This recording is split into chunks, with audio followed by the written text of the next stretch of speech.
Welcome to a special Can't Stop the Growth series, Win Your Mind, Win Your Market, powered by our friends at Chiirp. I'm Chad Peterman, and around here, we believe growth starts from the inside out. In this series, we're zeroing in on the one thing that drives everything else, mindset. Because how you think determines how you lead, and how you lead determines how far you will go. We've partnered with the Chiirp team, creators of the Win Your Mind, Win Your Market podcasts, to bring you real conversations with leaders who've mastered their inner game and turned it into massive momentum. Whether you're building a business, leading a team, or just trying to get 1% better every day, this series is for you. Let's dive in.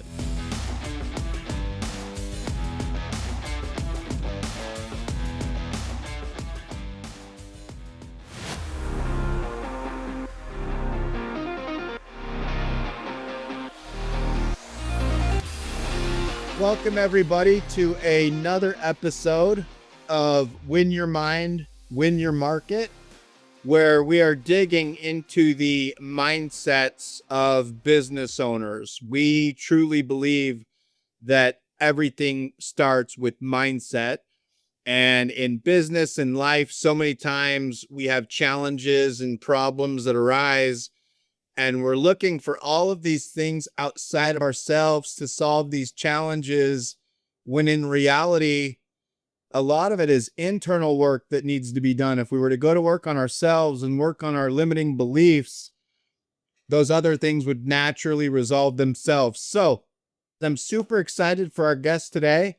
I have the one, the only, Katie Donovan. She is the CEO and founder of Camp Digital. Let's give a little shout out to Camp real quick. One of the most awesome digital marketing agencies in the trades. I'll let her explain that. But Katie, thank you a ton for joining the podcast today. Honestly, Justin, thank you. As you said, Katie Donovan with Camp Digital. But just to give you a little shout out, I was so excited to get to do this with you because when we first met, if you would have told me this was the name of your podcast, I would have 100% believed it. You walk the walk, you talk the talk, and I'm honestly really, really grateful to get to exchange some thoughts and have a good conversation with you today about this because I know you believe it, I know you live it, I know you're a great example of it. Thank you. That actually means a lot. That just got me. Thanks for saying that. Before we hop in, tell the audience a little bit about yourself. Who are you? What is Camp Digital? How long have you been around? Anything that you're willing to share in that regards. I'll give the quick elevator pitch. Camp Digital. Camp actually stands for Capacity Aligned Marketing Platform. People don't know that because we tend to be a little campy ourselves. You ever come visit, it's kind of a fun little office. But we just believe that in the trades, in digital marketing, I've never once, ever, Justin, had anyone call me and be like, Katie, I'm taking my wife out for dinner and I had the best impression share day of my life. Like, they don't give a I shouldn't. I swear like a sailor. I apologize. No, try. You're good. They don't give a shit, right? It's like, are my boards full or my boards not full? So we built our entire digital marketing platform, technology company. We built the entire platform around capacity. So that's kind of our niche. That's how we're a little different. We are really big into a lot of like what I think you and I are going to talk about today. For example, one of our other big differentiators is that we are employee participation company. So 50% of our profits go to our employees. We're big advocates and give a shit. Number one, that's awesome. I actually while growing a business, I know what that means. And so that's really, really cool. What is the 50% going into? Is that like you take 50% of the profits and put that into like an equity program? We put it into twice a year. We pay out like bonuses to our team members with the profitability of the company. And we every quarter show it. I mean, talk about vulnerability. This was not in my nature. I was always like, oh God, everything's private. You don't show anyone anything. We've totally changed it.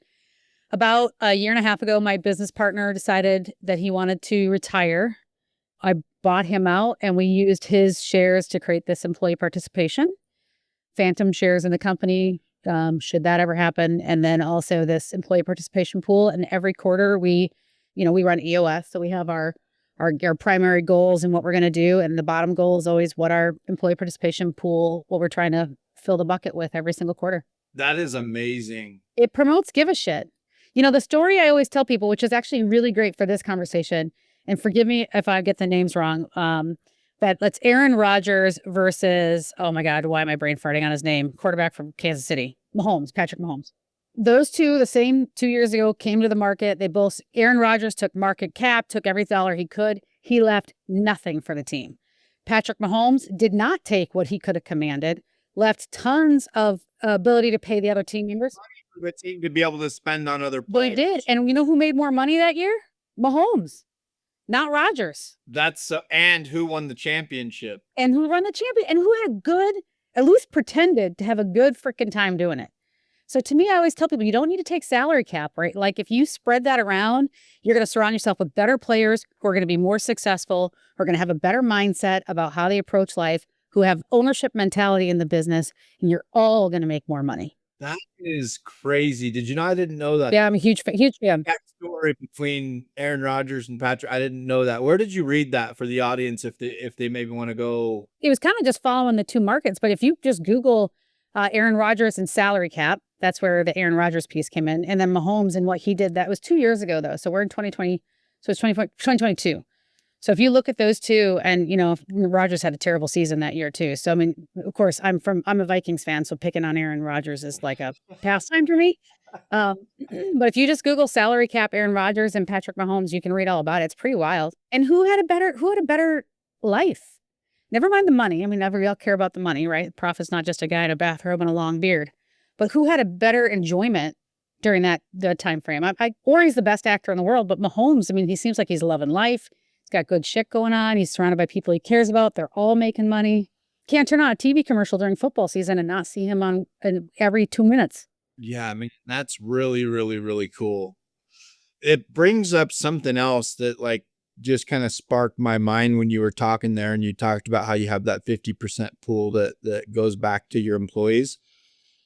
For everyone listening, that is what you call an abundance mindset. So I think for a lot of business owners and people in general, if they're giving away 50% of their revenue. Well, it's not revenue, profit, but yes. Sorry, profit. That's a good point. But I'd be broke if it was revenue. Yeah. Thank you. 50% of their profit. A lot of people would think, yeah, you know what? I just don't feel comfortable doing that because I'm not going to make as much money. But people with an abundant mindset understand that by giving that away, you're actually getting more back in return. Can you talk to me? Was that hard for you to do? Did you learn that lesson throughout your life? Can you go into that a little bit, kind of where you grew that abundant mindset? It was definitely scary. I mean, for sure to do it. But we were trying to think about what we wanted to incentivize, and what we really wanted to incentivize is people having, in our business, we support the trades. We do digital marketing for the trades. We're a technology company that does that. We needed to make sure that our team members had a vested interest in your success. Our team members gave a shit. That's one of our core values. How do you promote give a shit? A lot of times it's, what do I take home and pay, right? I mean, that's just the nature of the world we're in. So it was really about trying to make sure our employees treated everything like it was their business, that ownership mindset, and putting a little bit of money where your mouth is. Since we've done it, we've actually exceeded goal every quarter. So I don't know if it's causation or correlation, or we just finally got the right people in all the right seats, if you follow us, or all those other things. But it's been a huge game changer for us. And our retention is one of the best in the business, if not the best for what we do in our space. And, our team members, our employee retention's phenomenal. We don't have a lot of employees that leave us. If they leave, a lot of times it's because we've asked them to, because they're not the right spot. But it's been a huge mind shift for us. And again, I go back to kind of that Mahomes story. I'd rather be Patrick Mahomes. I'd rather be surrounded by people who I enjoy and we're all winning. And if camp employees are winning, you bet your ass our customers are winning. Maybe not every day. I'm not saying that kind of ridiculous. Don't come for me. But our team tries, and they try hard. Yeah, that's so cool. Here's the interesting thing about it. It's actually a principle that is taught in different ways, but in multiple spiritualities. So my mindset coach, one of the principles that he teaches is if you want something, give it away. So if you want more money, give it away. If you want more love, give it away. If you want more, whatever it is, if you want something, if you can learn to give it, you actually attract more of that back into your life. I'm not a religious person, but Christians talk about the law of tithing, right? I actually believe in the law of tithing. So I don't pay a church like whatever the amount is, 10%, but I'm an extremely good tipper. Like I consciously, when I tip, that's like my tithing. That's my way of like saying, okay, I'm going to like give a little extra money here just to hopefully help this person out. And it seems to work out for me pretty good. So anyways, I think that that's kind of a principle that's taught in different ways, but definitely has something behind it. I had a mentor many, many years ago. His name's John Greening. He ran big chunk of BBDO, which is a super huge agency. He actually ran like the Budweiser division. So like he was part of the Frogs, Budweiser, and the Wap and all that. I don't know. You're probably not old enough to remember those, but they were really funny commercials that came out. But he said to me, he believes that there's 3 principles in business. You should try and hold your customer, your business, and your employee equal, which is kind of revolutionary because a lot of people talk about like, if you go to Richard Branson, he's like, oh, my employees are number one, blah, blah, blah. A lot of people talk about customers are always right? Or we're doing it for the shareholders, right? The company. To me, the beauty is trying to hold all 3 of those equal at the same time. And I always know we're doing the best we can because we fail at it every day. But it's not customers always right. It's not our employees first and always. It's not what's best for the company is best for everybody. It's trying to hold those 3 things equal. And this is a really good example of it. By sharing our profitability with our employees, we're able to achieve, I think, all 3 of those. It's what's best for the company. It's certainly what's best for the employees, and our customers get great long-term relationships with their account team because of it. So he teaches that you hold your businesses, customers, and employees all at the same level instead of having one over the other. Yeah, it's super hard, right? Because what that means is like sometimes you get a customer who's just not the right fit, and you have to let that customer go, right? It's not customers are always right. Sometimes you get an employee that's, it's not always about the employee. Sometimes I say like, sometimes our customers are assholes. Sometimes we're assholes. I'm not picking on our customers. Like that's human nature. I always tell our team too, like it's a different space in the trades, right? The reason it's called, and I'll pick on these guys, but the reason it's called Bonfie Plumbing here in the Twin Cities is because Peter Bonfie owns it. It's tied to his whole family. I'm sure his father and the folks that helped build that mortgaged it against their house at some point, right? I mean, so a lot of times you got to remember when our customers are coming in hot or whatever, uncooperative, it's because a truck just crashed on the road and they haven't paid off the dang vehicle yet, right? Or they just got it wrapped and they just purchased that car, right? So it's about trying to hold all 3 of those equal. I love the trades because of that. I love the trades so much. It's one place where a guy or a gal in a truck can make their own world, right? They decide what's going to happen every day. They decide if they're going to be successful. Early on in my career, we had a technician from Hero Home Services talk to our team, and he said, listen, I love the trades. He said, I was not the great student. He said, when I'm going to go on vacation, I just pick up one extra job 4 days a week for the 6 weeks going up to the vacation. He goes, it's paid for. He goes, I drink my ass off. I go to an all-inclusive with the wife and the kids. We have a great time because I know it's paid for. That's the beauty of the trades. You can have a good quality life based off your own desire and drive and what you put into it.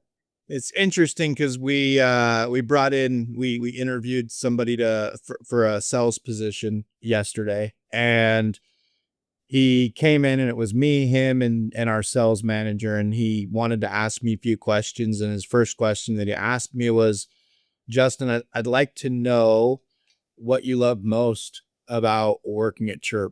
And, I follow you on LinkedIn. It seems like you're passionate about it. And my first answer was, so I've been in software for almost 15 years now, but this is the first time that I've worked in the trades, and I'm a little rough around the edges, and I like to be rough around the edges. It's like, I value authenticity. I like to be myself. I've got a mouth like you do. I'm tatted from head to toe, and I love the trades because I can show up exactly as I am. And it's not just that they're okay with it, they actually appreciate it. Like, no one can smell bullshit better than a tradesperson, especially on authenticity. I always joke, Justin, that I identify as a 13-year-old boy with my humor. And it's been like I go toe to toe with dumbass jokes. Sometimes I get myself in trouble. But no, and if you don't be who you are, they can smell it. They know it. They've been bullshit their whole lives. Yeah, I love the trades. It's been super refreshing for me. I came from e-commerce, and before that it was healthcare, and I just had to be much more buttoned up, and I just felt a little bit constrained, I guess, just as far as who I could be. And that's just naturally against who I am as a person.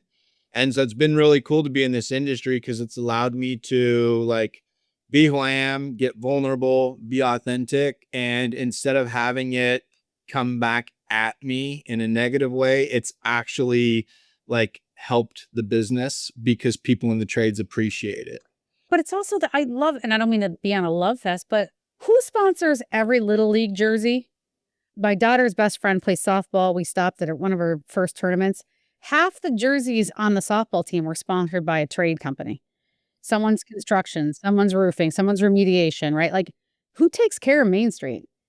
And so it's, to me, like a really special place to be contributing to their ability to do that. Yeah, man, this is a good conversation so far. So Katie, let's go back a little bit. I want to understand kind of how you got into the trades, but before that, like, how was your upbringing? Can you go back kind of from the beginning and let me know where you come from and kind of what made Katie Katie? You know, it's interesting you ask that because I go to these events all the time and I see everyone wearing the shirts that say like, not a trust fund baby, or, my daddy didn't hand me anything. I'm a trust fund kid. And I'm really lucky to have had the upbringing I had. My parents paid for me to go all the way through grad school. I got a law degree. I ended up doing social work for a long time and then working for a politician. But I am kind of the opposite. When I sit there and they all stand in the room and they say that, I'm like, I appreciate and value and realize and recognize that their journey was probably more challenging because they didn't have a car when they graduated college. I did. But it gave me the ability, because I had no debt and a great education, it gave me the ability to kind of choose and pick where I wanted to go and how I wanted to go. I didn't have to make a decision based off of could I make rent or not. And that gave me the ability to take a lot of risks and be really comfortable with risk taking. And I did. Gave me the ability to be able to speak up in rooms when I think a lot of people would have been worried about speaking up. So it was a very unique, very, very blessed, very lucky upbringing. And ironically, my dad is now on the board of camp. So my dad, who kind of gave us all that and taught us how to be entrepreneurs and taught us how to do the hustle, because he didn't grow up that way, but taught us how that hustle. Okay, there's a lot going on here. So Yeah. Number one, I really appreciate that you just came out and said that like that, because I think a lot of times, I mean, you got to own it, right? You got to own it. Here's the point I want to make here. And I see this often. A lot of times people that are raised privileged like that actually go the opposite direction. So I have just as much respect for somebody that is given that kind of opportunity, but actually does something with it. And you may shake your head, but I have a specific story in my head, and I'm not going to name the specific company, but I know a company that a very close relative of mine worked for that was an extremely, extremely successful company. And the owner of that company ended up passing ownership of the company off to his 4 sons. And those 4 sons blew through their money. And I mean, like, to the point where there was some addiction issues. And I'm not like judging that. I'm just saying, like, they were given every opportunity to be super, super successful. And I think because it came so easy that for whatever reason, they went the opposite direction and didn't do anything with it. Do you get what I'm saying? I do. And I laugh, or not laugh. I enjoy the fact that so many of the trades now are talking about that multi-generational wealth and building it. I think an example of that, my parents spent a lot of time and energy, and I spend a lot of time and energy making sure my children understand what they have, making them volunteer at places, making them do soup kitchen work, making them take our stuff down to Goodwill and go in with me, not just drop it off in the drive-through.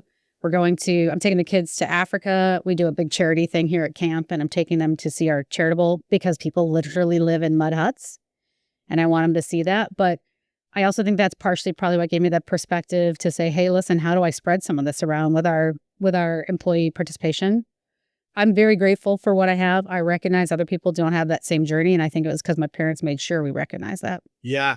Can you talk to me about a couple of maybe like mindset principles that your dad or your mom helped instill into you at a young age? Excitingly, because it's the reason why I think, if you remember, you might not, I flew over to you, I think it was a Pantheon partner event, and I flew over to you and like ran over to like shake your hand. That was the first time we ever met, like face to face. But it was because of the mindset that I think we share, or that you demonstrate and I try and emulate and live, and that my parents taught me, and it's gratitude.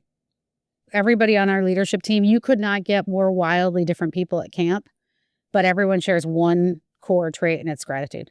If you are grateful for the opportunity, grateful for the day, grateful for the customer that's screaming at you because he or she is a customer, grateful for the opportunity to make a difference, grateful for the gifts that we have and what we can give, gratitude is the major difference. And whenever I'm feeling down or beaten, one of the things I wrote down is, you and I were talking about what I want to talk about, to be totally vulnerable, is like I suffer badly from imposter syndrome often, probably primarily because of the background. But can you explain to the audience what that is, just in case someone's listening and don't know what imposter syndrome is? Every time I tell this to people, I get like 100 people nodding, because almost everybody, I think a lot of us have it, which we don't like to talk about. It's that self-doubt, like, how the hell did I build this company? Do I really have the right to build this company? If someone comes and asks me for advice, who am I to give advice? Because I don't really know. Like, if anyone ever looked in, they'd realize I'm faking it to make it the whole way. It's just that notion of feeling like you're going to get found out any second because you don't deserve what you have, or you didn't actually earn where you are. And I think most people at some level have that. I've been able to identify it. And when I start to feel it, but when I do, I stop and just say like 3 things I'm grateful for. And they don't have to be work related. Like, I'm super grateful my husband married me. And it's that way. Let me tell you, he's amazing. I love him to death. I have 2 awesome kids. My son he's going to kill me, but my son just failed his driver's test today, his behind the wheel permit test. He'll bounce back from it. And I'm so grateful for that. Like, I'm really, really bummed he failed, but I'm so grateful that he's got that mentality. He's just like, I'll try again in 2 weeks, So whenever I get that kind of creeping in, and I think that's what my parents taught me, is just be grateful, realize what you have and be grateful for it. And then try and see how you can contribute to others. Yeah, I love that. It is impossible to feel grateful and feel like down at the same time. Like, it's just not possible. Like, if you're ever feeling down and you start to focus even on the little things, that you have a bed to sleep in, that you have food to eat, that your health is okay, that you even have a body to be able to walk into a gym and actually move it, that you can see, that you can hear.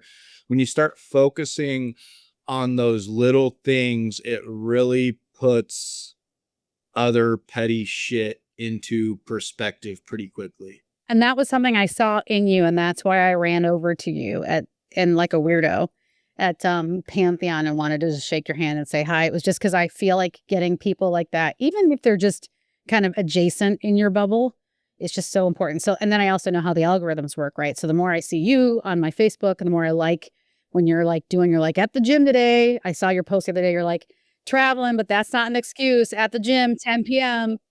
I want to like that. I do like it, so that it keeps coming up in my algorithm, because positivity creates positivity, even down to the algorithms. Yeah. Are there any specific ways that your mom or your dad taught you to be grateful? Like, anything that you can share about like how they taught that to you?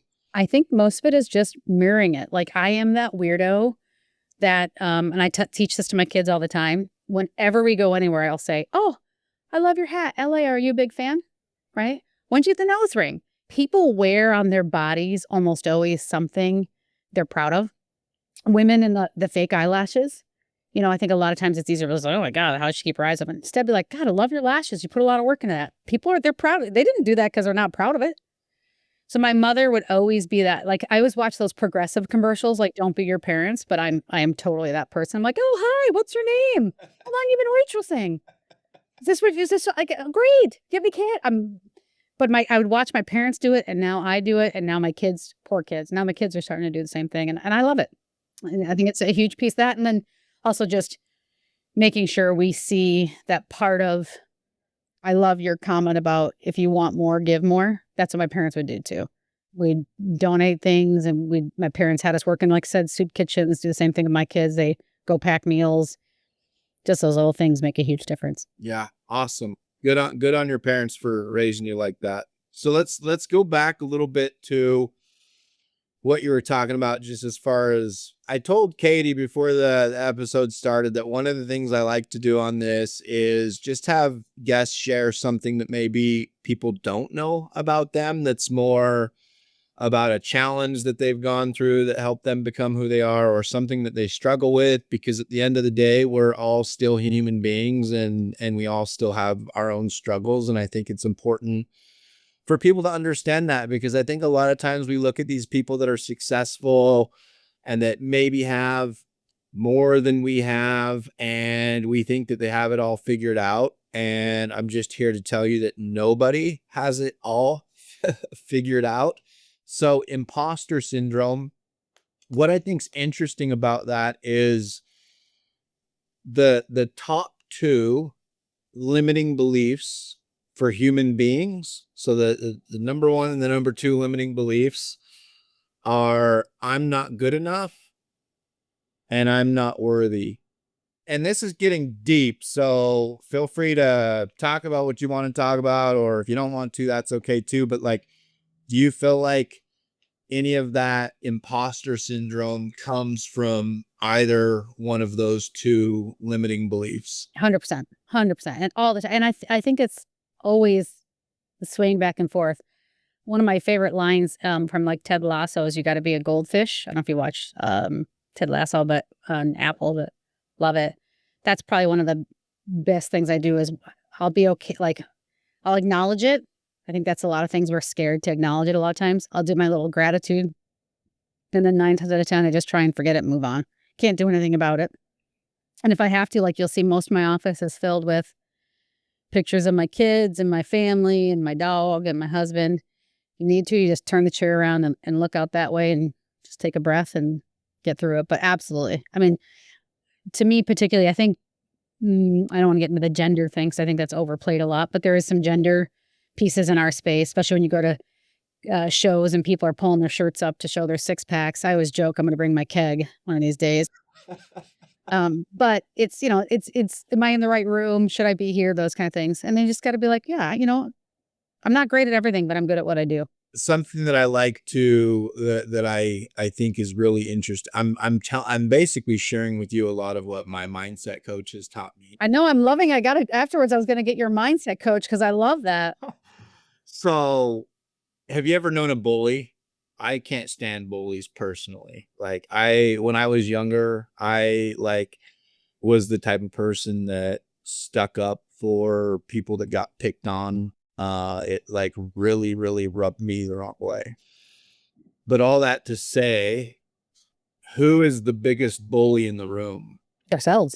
It's our own mind. And the reason that I bring that up is because one of the things my mentor teaches is you need to first start being conscious of the thoughts that you're having, because you are not your thoughts.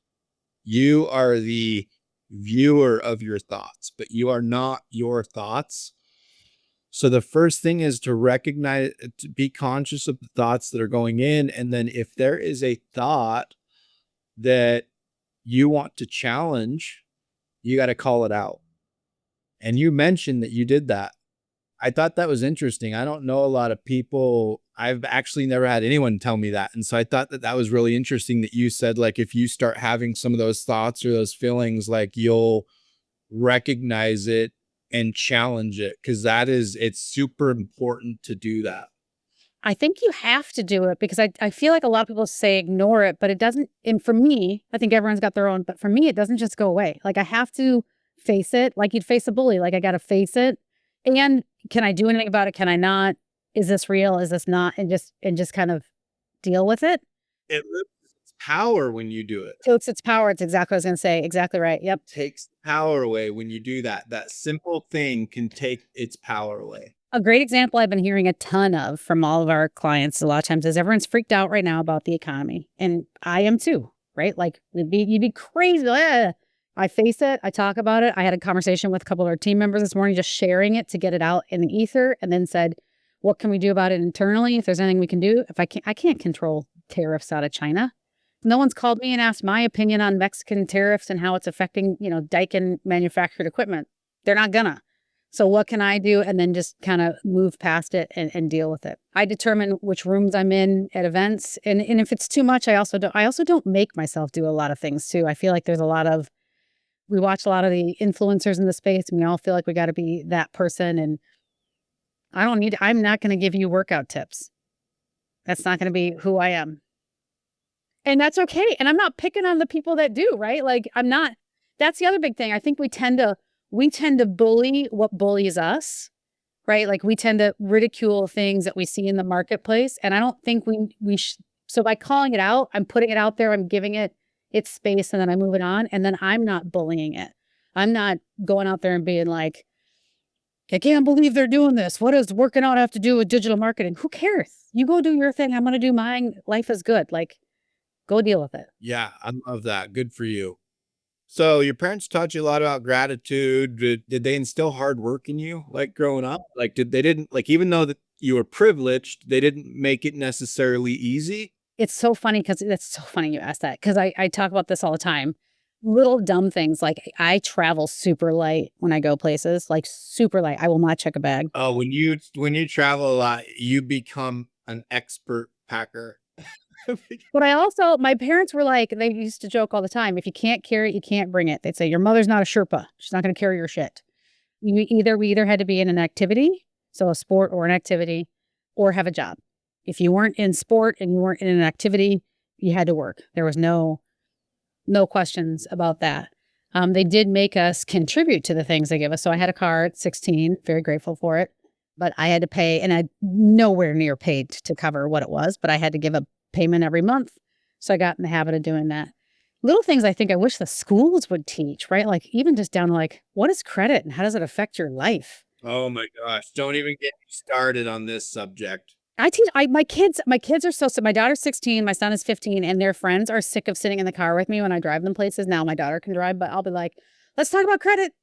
Why it's so important. Don't take out credit cards if you're not going to, but I won't. Like, I mean, just because it affects your insurance rates, affects everything, right? We were having that conversation today about handling of customer credit cards and who can do it. And I'm like, they need to be able to pass a credit check. Like, you shouldn't be handling customers' credit cards if we can't pass credit card check. It's kind of wild. Some of that stuff is not taught in the school system. I have my own beliefs as to why that is. I personally think that it is on purpose. But anyways. I don't disagree with you because it definitely keeps people in class. But I was going after my kids' teachers. This was years ago during COVID. We were all working from home, right? Like everyone was locked in their homes. And my kids had to play the recorder. And I'm like, yeah, we're not doing that. I'm on calls all day. We're not. And I'm like, listen, I mean, here you guys are talking to me about my kid failing, but I think it was like third grade band, which by the way, never kept anybody out of Harvard, I think ever in their entire life. But also like, why are you doing that and not teaching credit card usage or, how to balance a bank statement? I think we used to teach checkbooks. They don't do checks anymore. All the kids here tell me how old I am whenever I talk about a check, but at least you kept a running balance of it and you knew where you were. And the second you wrote the check, you acted like the money was out. Now everybody checks their bank, thinks everything's great, and then the checks come out and they're overdrawn. I mean, so just basic skills like that. Yeah, the one that I think about a lot is why we don't teach more about emotional intelligence. Like, to me, EQ is the new IQ. I have like my own beliefs in regards to God and stuff. I believe in the universe and energy and frequency and vibration. And I believe that it's super important to have emotional intelligence in order to attract what we want into life. But even outside of that, I mean, just to be able to recognize your emotions better and understand how to respond to emotions instead of react to emotions, that type of stuff is something that, like, it just kind of boggles my mind that we're not teaching that kind of stuff at an early age. I could hug you right now. This kills me. I think our school systems are totally backwards. I do not need to retain data anymore. If I want to know the weather, I'll say, hey, Siri, what's the weather? If I want to know what 17 times 17 is, I say, hey, Siri, what's 17 times 17? If I want to know who won the World Series in 1959, I can say, hey, Alexa, tell me that, right? I don't need to retain information anymore. It's how I process that information, how I value that information, and then how I respond to that. And I totally agree with you. I feel like emotional intelligence has really gone, and I think that's where the root of a lot of the problems are. You and I can disagree. I can totally 100% disagree with you. We do all the time, but it doesn't mean you're an asshole or that we can't be friends. Matter of fact, most of my best friends and I have wildly different opinions on life, liberty, and the pursuit of happiness, but we encourage each other. I'll call all the time, like, can you tell me what's going on the news today? Like, how does your side think about that? And maybe I learned something. Maybe I learned that my opinion still is valid, or maybe I changed it. Yeah. Those, in my opinion, those are the type of people I personally like to surround myself with. I like to surround myself with people that are going to tell me, like, not what I want to hear, but like either what I need to hear or what they truly believe. Like, those are the people I like to surround myself with. Let's dive into that a little bit. Who do you surround yourself with? I personally, I don't know how much you know about my story, but I went through a lot of struggles throughout a lot of my life, caused by myself, by the way. But when I decided to change, one of the most important things was just to surround myself with good people, surround myself with people that were where I wanted to be, and get rid of anyone that was going to hold me back. And it was life-changing for me. So is that something important to you, or do you have friends that you've just hung around your whole life? Well, I should get this out here in advance for anybody that ever even wants to think about working with camp. We are very much into that. We are really, really big into second chance. We have a huge sober community here. We have dove into the sober community pretty heavily at camp. So it's a large group of our population that are in active sobriety. How did I never know this? By the way, the reason she said that so nonchalantly is because I am a recovered drug addict. That's kind of why she started talking about that. But that is amazing. I say it because it's actually a big part of our culture, where we have meetings in our office. We are also really big into LGBTQIA community, although that's not super popular right now, but we refuse to stop supporting it. And what we've found is by diving into some of these groups, they mirror a lot of our core values: grace, right? Humble confidence, gratitude.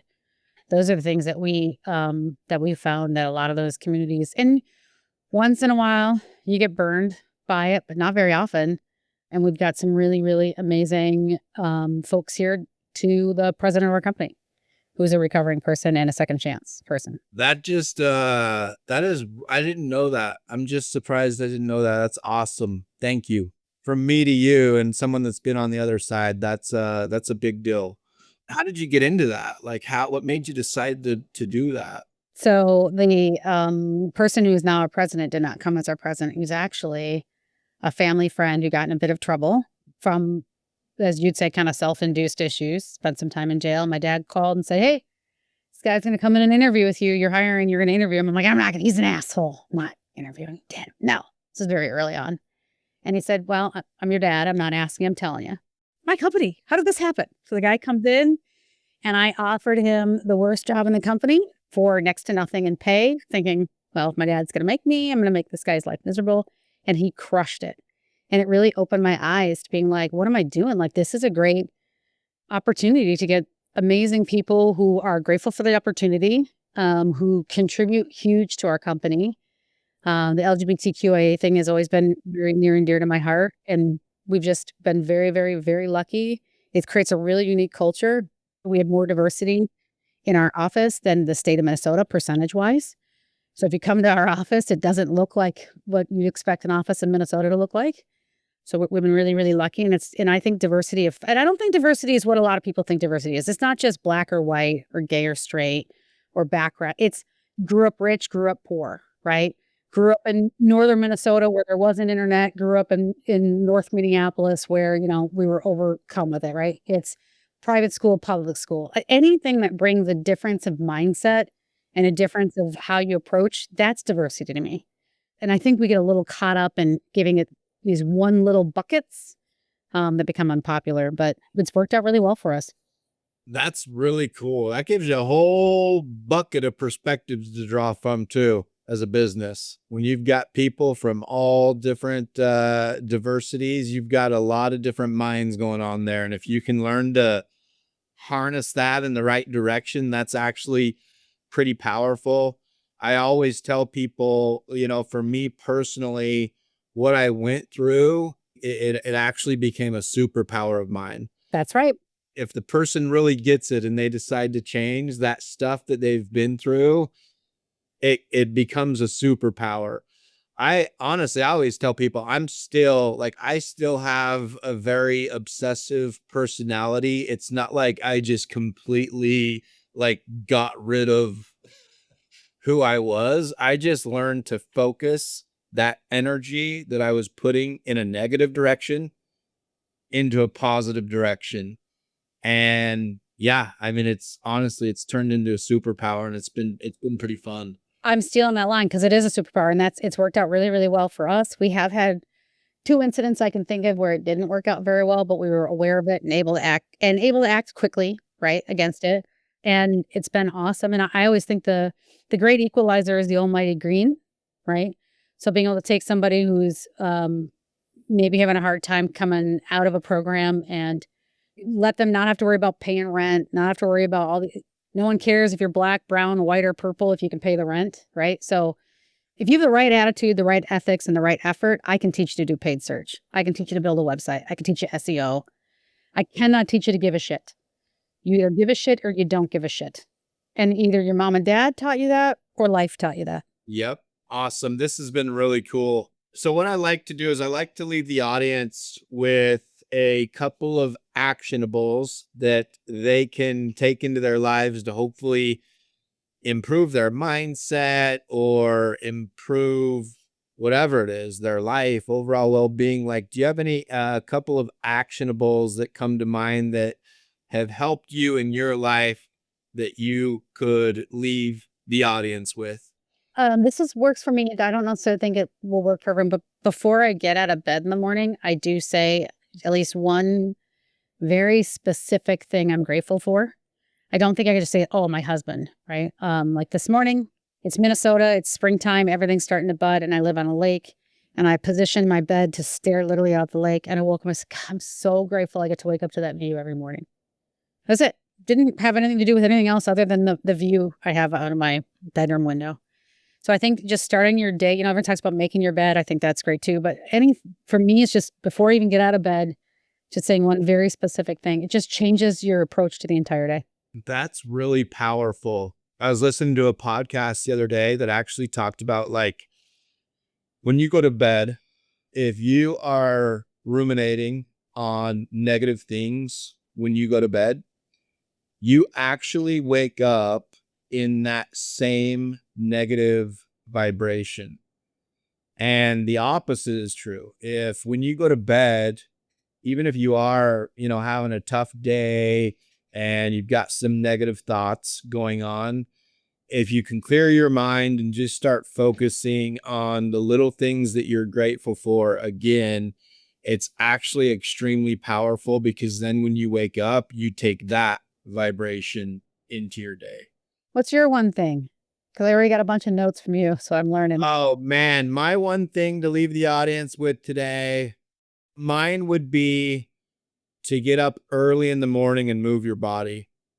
And the reason why for me, and again, this stuff is going to be different for everybody, but for me, it's the first thing I do in the morning. And it's because I have a busy mind. I have ADHD. I also think that's a superpower when you learn to harness it in the right direction. But when I move my body, I get out of my mind, I move into my body, my thoughts naturally slow down, it releases dopamine, I actually get more inspiration.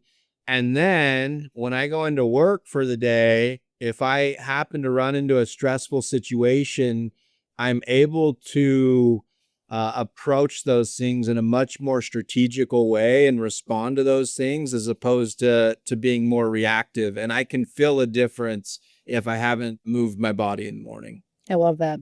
Awesome. Anything else that you want to leave the audience with? Yeah, I'm just really, I talk about gratitude, but I'm really grateful. I'm grateful to get to spend the time with you. I appreciate you not thinking I was a weirdo when I almost tackled you at Pantheon. And I appreciate the content. I like weirdos. Yeah, that's true. I say it too, but I also appreciate the content you put out. And I appreciate what you represent for the trades. And I'm really glad to count you in the circle. Yeah, awesome. Right back at you. It's been cool learning about some of the stuff today that I did not know about you and Camp. So keep doing your thing. We'll continue to get to know each other. And I'm sure I'll see you around sooner than later. Thank you, sir. All right. Thanks, Katie.